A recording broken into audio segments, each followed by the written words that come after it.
बिस्मिल्लाहिर्रहमानिर्रहीम। शुरू अल्लाह के नाम से जो बड़ा मेहरबान निहायत रहम वाला है।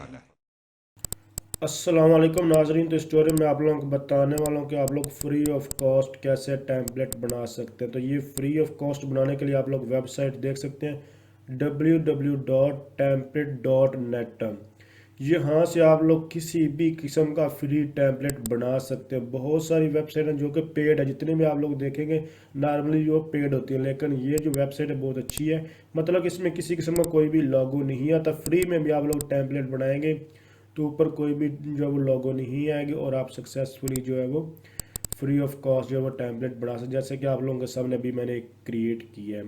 तो इसका लिंक मैं आप लोगों को डिस्क्रिप्शन में प्रोवाइड कर दूंगा। और अभी तक आपने इस वीडियो को लाइक नहीं किया तो प्लीज़ वीडियो को लाइक करके चैनल को सब्सक्राइब करके बेल आइकन पर क्लिक करके ऑल पर क्लिक कर दे। Thanks for watching. अल्लाह हाफिज़।